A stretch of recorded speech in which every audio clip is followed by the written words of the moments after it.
Welcome to political మిర్చి. నా దారి కేసీఆర్ దారి అంటున్నారట మోదీ. తెలంగాణ ముఖ్యమంత్రి బాటలోనే పయనించాలని ఆలోచన చేస్తున్నారట. ఇంతకీ కేసీఆర్ దారేంటి? దాని వైపు మోదీ చూపు ఎందుకు పడింది? పోటీకి సైనా, రాజకీయాలకు నైనా?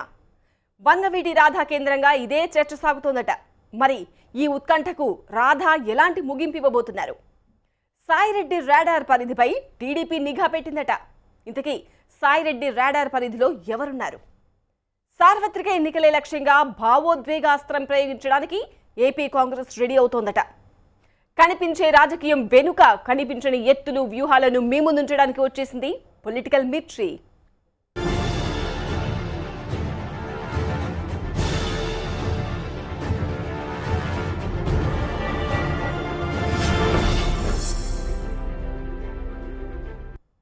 నేషనల్ పాలిటిక్స్ లో కీలక పాత్ర పోషించే హిందీ బెల్ట్ లో తగిలిన దెబ్బ బీజేపీలో ఆందోళన పెంచుతోందట.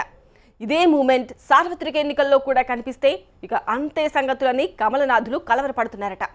అలాంటి పరిస్థితి రాకుండా ఉండాలంటే ఏం చేయాలన్న దానిపై మోదీ అండ్ కో ఫోకస్ పెట్టిందట. ఆ క్రమంలోనే కేసీఆర్ బాటలోనే వెళ్లడం బెటర్ అని ప్రధాని భావిస్తున్నారట. ఇంతకీ కేసీఆర్ రూట్ ఏంటి? మోదీనే ఆకర్షించిన ఆ దారేంటి? అసలు కేసీఆర్ను అనుసరించి నరేంద్ర మోదీ దేశవ్యాప్తంగా ఏం చేయాలని ఆలోచిస్తున్నారు?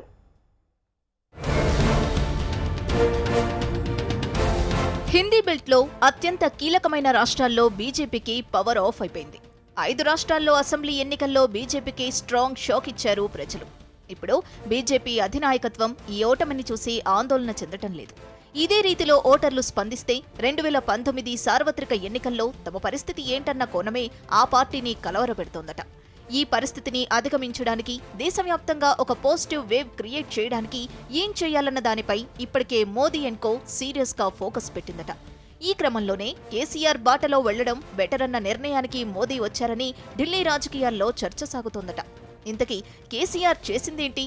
అదే ఎందుకు మోదీ చేయాలనుకుంటున్నారు? తెలంగాణ అసెంబ్లీ ఎన్నికల్లో టీఆర్ఎస్ ఘన విజయం సాధించడానికి రైతు బంధు కీలకంగా పనిచేసిందని రాజకీయ వర్గాలు చెబుతున్నాయి. రైతులకు ఏటా 2 విడతలుగా ఎకరానికి 4,000 రూపాయలు చొప్పున పంట సాయం చేస్తున్నారు కేసీఆర్. అదే రైతు బంధు పథకం. ఇప్పుడు ఆ మొత్తాన్ని 4,000 నుంచి 5,000 రూపాయలకు పెంచబోతున్నారు. అటు ఒరిస్సాలో కూడా బిజూ పట్నాయక్ ప్రభుత్వం, అలానే జార్ఖండ్లోనూ రైతు బంధు తరహా పథకాలున్నాయి. రాజస్థాన్, ఛత్తీస్గఢ్, మధ్యప్రదేశ్ రాష్ట్రాల్లో కాంగ్రెస్ విజయం వెనుక రైతు రుణమాఫీ ముఖ్య భూమిక బీజేపీ ఓటమికి కారణమైంది. వీటన్నిటినీ పరిగణలోకి తీసుకున్న నరేంద్ర మోదీ తెలంగాణలో అమలవుతోన్న రైతు బంధు తరహా పథకం దేశవ్యాప్తంగా ప్రవేశపెడితే ఎలా ఉంటుందన్న ఆలోచనలో ఉన్నారట. విత్తనాలు, పురుగు మందులు, రసాయన ఎరువులపై ప్రస్తుతమున్న రాయితీలను నేరుగా రైతులకు అందించడంపై బీజేపీ దృష్టి పెట్టిందట. ఇందుకు సంబంధించి అమిత్ షా పార్టీ తరపున అత్యున్నత స్థాయి నిపుణుల కమిటీని నియమించారట. రైతులు ఎటువంటి సహాయం కోరుకుంటున్నారు, వ్యవసాయాన్ని లాభసాటిగా మార్చడం ఎలా అన్నదానిపై అభిప్రాయాలు తెలుసుకునేందుకు ప్రపంచ స్థాయి సర్వే ఏజెన్సీని కూడా రంగంలోకి దింపారట. మొత్తం మీద రైతుకు ఆసరాగా నిలిచి వచ్చే ఎన్నికల్లో విజయ లక్ష్యాన్ని సాధించాలని మోదీ భావిస్తున్నారట. ఈ క్రమంలో తెలంగాణలో అమలవుతోన్న రైతు బంధు పథకమే మోదీని ఎక్కువగా ఆకర్షిస్తోందట. కేసీఆర్ తన ఢిల్లీ పర్యటనలో ప్రధానిని కలవబోతున్నారు. వీరిద్దరి భేటీలో రైతు బంధు పథకం మీద కూడా సీరియస్ డిస్కషన్ సాగవచ్చని రాజకీయ వర్గాలు చెబుతున్నాయి. ఎన్నికలకు వెళ్లడానికి ముందే రైతు బంధు తరహా పథకాన్ని ప్రవేశపెట్టాలన్న పట్టుదలతో మోదీ ఉన్నట్టుగా కమలనాథుల మధ్య చర్చ సాగుతోందట. వంగవీటి రాధా బెజవాడ పాలిటిక్స్ లో కీలకమైన నేతల్లో ఒకరు. ఇక వంగవీటి ఫ్యామిలీకి ఏపీ అంతటా ప్రత్యేకమైన గుర్తింపు ఉంది. గత 2 అసెంబ్లీ ఎన్నికల్లో తన వాళ్లకు టికెట్లు ఇప్పించిన రాధా ఇప్పుడు తన టికెట్ కోసం పోరాటం చేస్తున్నారు. విజయవాడ సెంట్రల్ విషయంలో వెనక్కి తగ్గేది లేదని రాధా ఆ ఒక్కటి అడగొద్దు అని పదే పదే చెబుతున్న హైకమాండ్. అటు చూస్తే ఎన్నికలు తరుముకొస్తున్నాయి. మరి రాధా పోటీకి సై అంటారా, రాజకీయాలకు నయ్యి అనే దిశగా ఆలోచన చేస్తారా? వంగవీటి వారసుడి మనసులో అసలు ఏముంది? వంగవీటి రాధా ఏం చేయబోతున్నారు? ఇప్పుడు ఆయన అనుచర వర్గాన్ని తొలిచేస్తున్న ప్రశ్న ఇది. బెజవాడ రాజకీయాల్లో హాట్ టాపిక్ ఇదే. రాధ మాత్రం తన మనసులో ఏముంది అన్నది బయటపెట్టడం లేదు. వరుసగా 2 ఎన్నికల్లో ఓటమి పాలైన రాధకు రాబోతున్న ఎన్నికలు అత్యంత కీలకం. కానీ విజయవాడ సెంట్రల్ నియోజకవర్గం కేంద్రంగా రాధకు పార్టీ అధిష్టానానికి మధ్య గ్యాప్ ఏర్పడింది. విజయవాడ సెంట్రల్ నుంచి పోటీ చేస్తానని ఇప్పటికే రాధ హైకమాండ్కి తెగేసి చెప్పేశారు.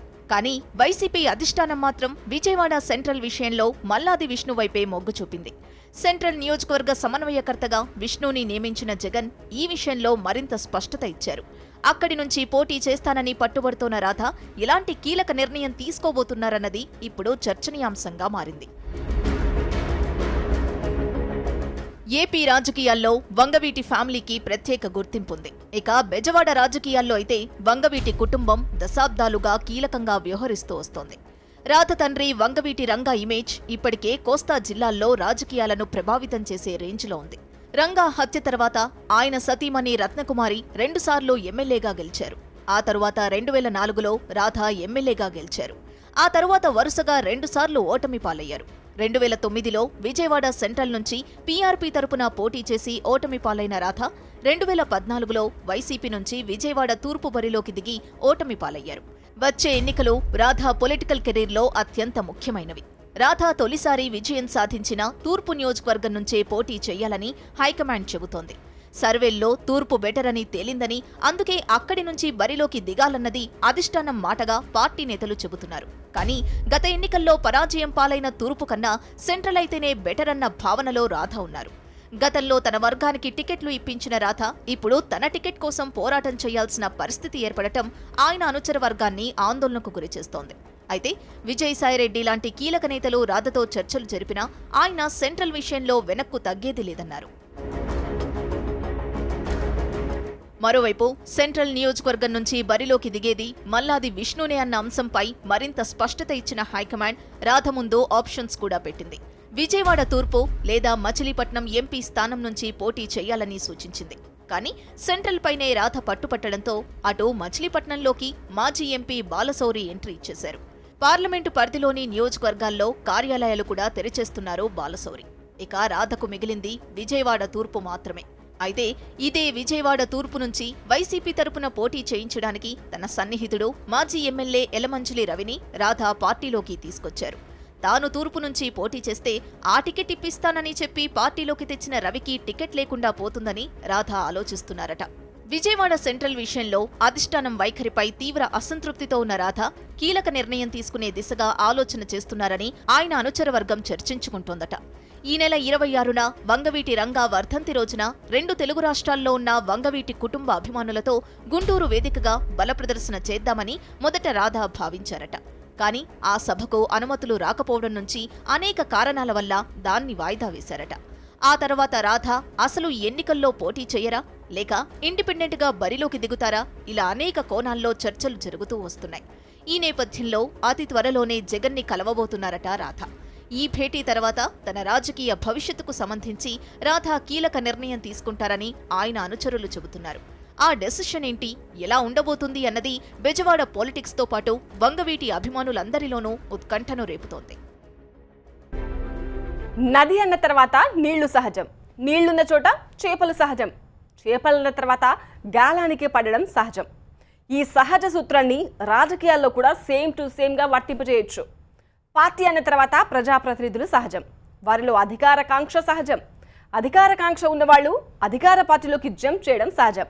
కానీ పవర్లో ఉన్న పార్టీ లీడర్లకు వెల్కమ్ సాంగ్ పాడడం ప్రతిపక్షానికి అంత తేలిక కాదు. ఆ కష్టమైన ఆపరేషన్ను నెత్తికెత్తుకున్నారట వైసీపీ నేత విజయసాయిరెడ్డి. అంతే, అటు టీడీపీ కూడా అలర్ట్ అయిందట. సాయిరెడ్డి గాలానికి చిక్కే ఛాన్స్ ఉన్న తెలుగు తమ్ముళ్లు ఎవరు అన్న దానిపై నిఘా పెట్టిందట.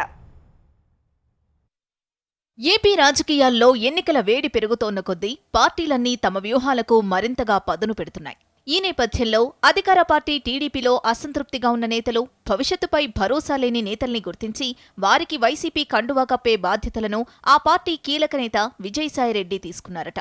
చాలా మంది టీడీపీ నేతల్ని సాయిరెడ్డి టచ్ చేస్తున్నారని ఏపీ పొలిటికల్ స్క్రీన్ మీద సీరియస్ డిస్కషన్ సాగుతోంది. తన గాలానికి చిక్కే అవకాశముందన్న నేతల చుట్టూ తిరుగుతున్నారట. ఈ నేపథ్యంలో విజయసాయిరెడ్డి కదలికల మీద టీడీపీ నిఘా పెట్టిందట. సాయిరెడ్డి రాడార్ పరిధిలో ఉన్న తెలుగు తమ్ముళ్లు ఎవరన్న దానిపై కూడా నిఘాను కొనసాగిస్తుందట తెలుగుదేశం. విజయసాయిరెడ్డి ఎవరెవర్ని కలుస్తున్నారు, ఆయనతో టచ్లోకి ఎవరెవరు వస్తున్నారు లాంటి అంశాలపై పార్టీ పరమైన నిఘాను కట్టుదిట్టం చేసిందట తెలుగుదేశం అధిష్టానం. గతంలోనే టీజీ వెంకటేష్తో సాయిరెడ్డి భేటీ అయ్యారు. అలానే కృష్ణా జిల్లా నేత దాసరి జయరమేష్ ని కూడా టచ్ చేశారు. ఒకానొక దశలో దాసరి జయరమేష్ పార్టీ మారొచ్చు అన్న చర్చ కూడా పొలిటికల్ సర్కిల్స్ లో సాగింది. ఇలా అధికార పార్టీ నేతలకు టచ్లోకి వెళ్లడానికి, వారిని ఆకర్షించడానికి విజయసాయిరెడ్డి వ్యూహాత్మకంగా పావులు కదుపుతున్నారట. అదే సమయంలో ఇటు టీడీపీ కూడా నిఘా పెంచడంతో పాటు ముందు జాగ్రత్త చర్యల్ని కూడా వేగవంతం చేస్తోందట. ఏపీ అంతటా ఆపరేషన్ టీడీపీ అంటోన్న సాయిరెడ్డి ప్రకాశం జిల్లా మీద ప్రత్యేక ఫోకస్ పెట్టారట. జిల్లా టీడీపీలో కీలక నేత ఎమ్మెల్సీ అయిన మాగుంట శ్రీనివాసులరెడ్డిని కూడా పార్టీలో చేర్చుకోవాలన్నది విజయసాయిరెడ్డి ఆపరేషన్లో ఒక భాగమట. ఇప్పటికే శ్రీనివాసులరెడ్డిని ఒంగోలు ఎంపీ అభ్యర్థిగా టీడీపీ ప్రకటించింది. అయితే పశ్చిమ ప్రాంతంలోని అసెంబ్లీ నియోజకవర్గాల్లో టీడీపీకి పెద్దగా పట్టులేదని వైసీపీ నేతలు చెబుతున్నారు. ఈ కోణంలోనే మాగుంటకి వెల్కమ్ సాంగ్ పాడాలన్నది విజయసాయి వ్యూహమట. శ్రీనివాసులరెడ్డి పార్టీలోకొస్తే ఎంపీ టికెట్ ఇస్తామని ఆఫర్ చేస్తున్నారట. వీటన్నిటితో పాటు కరణం బలరాంకు వైసీపీ కండువా కప్పడం ఎలా అన్నదానిపై విజయసాయి కిందా మీద పడుతున్నారట. వరుసగా 2 ఎన్నికల్లో బలరాం, ఆయన కుమారుడు కరణం వెంకటేష్ అద్దంకిలో గొట్టిపాటి రవికుమార్ చేతిలో ఓటమి పాలయ్యారు. ఇప్పుడు గొట్టిపాటి టీడీపీలో చేరడమే కాదు, జిల్లా పార్టీలో కీలక నేతగా మారిపోయారు. కరణం, గొట్టిపాటి కుటుంబాల మధ్య వైరం ఈనాటిది కాదు. గొట్టిపాటి పేరు చెబితేనే అంతెత్తున ఎగిరిపడే కరణం కుటుంబాన్ని ఎలాగైనా పార్టీలో చేర్చుకోవాలని విజయసాయి విశ్వ ప్రయత్నాలు చేస్తున్నారట. ఇలా ఏపీ అంతటా అసంతృప్తితో ఉన్న టీడీపీ నేతలను సాయిరెడ్డి టార్గెట్ చేస్తున్నారట. ఎన్నికలకు ముందు అధికార పార్టీ నేతలు ప్రతిపక్షానికి జైకొడితే మైలేజ్ బాగా పెరుగుతుందన్నది వైసీపీ వ్యూహమట. అయితే ఆ విషయాన్ని ముందుగానే పసిగట్టి ఆ లీడర్లను బుజ్జగించే పనిలో ఉందట టీడీపీ హైకమాండ్. వైసీపీ ఎత్తులను చిత్తు చేసే దిశగా పావులు కదుపుతోందట. ఏపీలో కాంగ్రెస్ ఏం చేస్తోంది? ఏం చేయాలో అర్థం కాక, ఏం చేసినా పరిస్థితి మెరుగవుతుందన్న భరోసా లేక, ఏం చేస్తే పూర్వ వైభవం వస్తుందో తెలియక సతమతమవుతోంది. కానీ రాజకీయాలన్న తర్వాత ఏదో ఒకటి చేయాలి, చేస్తూనే ఉండాలి. అందుకే ఇప్పుడు కాంగ్రెస్ కొత్త నినాదం అందుకుందట. నౌ ఆర్ నెవర్ అన్న స్లోగన్తో ప్రజల మధ్యకు వెళ్లడానికి రెడీ అయిందట. ప్రత్యేక హోదా ఈసారి రాకపోతే ఎప్పటికీ రాదు, అది రావాలంటే రాహుల్ ప్రధాని కావాలి.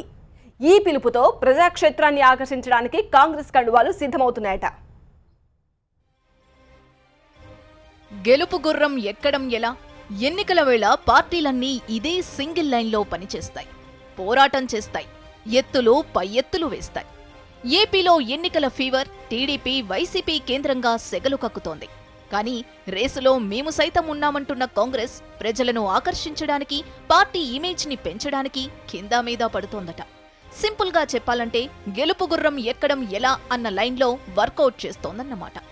ఈ క్రమంలో కోమా స్థితిలో ఉన్న పార్టీని మళ్లీ పరుగులు పెట్టించడానికి మిగిలిన పార్టీలు అస్త్రంగా వాడుతోన్న ప్రత్యేక హోదానే తాము కూడా వెపన్గా యూజ్ చేయాలన్న నిర్ణయానికి పార్టీ పెద్దలొచ్చారట. ఇప్పటికే తాను ప్రధాని అయితే ప్రత్యేక హోదా ఇస్తానని రాహుల్ గాంధీ స్పష్టం చేశారు.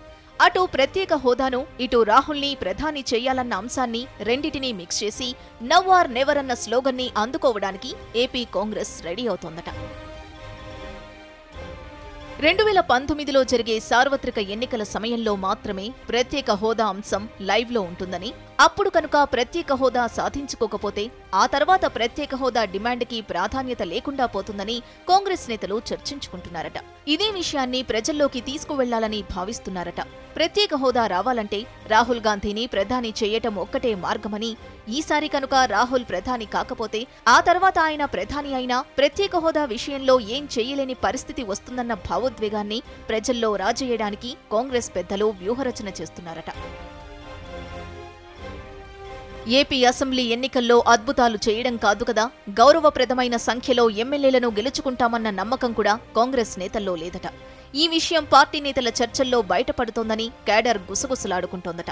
అందుకే అసెంబ్లీ ఎన్నికల కన్నా దాంతోపాటే జరిగే పార్లమెంటు ఎన్నికలపై ఫోకస్ పెట్టాలని, అందుకోసం ప్రత్యేక హోదా రావాలంటే రాహుల్ ప్రధాని కావాలి అన్న నినాదాన్ని జనంలోకి తీసుకువెళ్లాలని భావిస్తున్నారట. స్పెషల్ స్టేటస్ కి సంబంధించి ఇవే లాస్ట్ ఎలక్షన్స్ అని, ఇప్పుడు దాన్ని సాధించుకోకపోతే ఏపీ మరో 25 ఏళ్లు వెనక్కు వెళ్లిపోతుందని ప్రచారం చెయ్యాలన్నది కాంగ్రెస్ నేతల వ్యూహమట. ఇప్పటికే కాంగ్రెస్ టీడీపీ మధ్య స్నేహగీతాలు మొదలయ్యాయి. తెలంగాణలో పొత్తు పాలిటిక్స్ ఎపిసోడ్ కూడా నడిచింది. ఏపీలో కూడా తాము టీడీపీతో కలిసి పోటీ చేసే అవకాశముందని కాంగ్రెస్ లీడర్లు చర్చించుకుంటున్నారట. అప్పుడు కూడా రాహుల్ ప్రధాని అయితే ప్రత్యేక హోదా సాధ్యమన్న నినాదం మరింతగా సక్సెస్ అవుతుందన్న భరోసాలో కాంగ్రెస్ కండువాలున్నాయట. మొత్తం మీద ఉమ్మడి ఏపీ విభజనతో ఏపీలో అస్తిత్వం కోల్పోయిన కాంగ్రెస్ తిరిగి ప్రత్యేక హోదా డిమాండ్తో బలం పెంచుకోవాలని వేస్తున్న ఎత్తు రాజకీయ వర్గాల్లో చర్చనీయాంశంగా మారింది.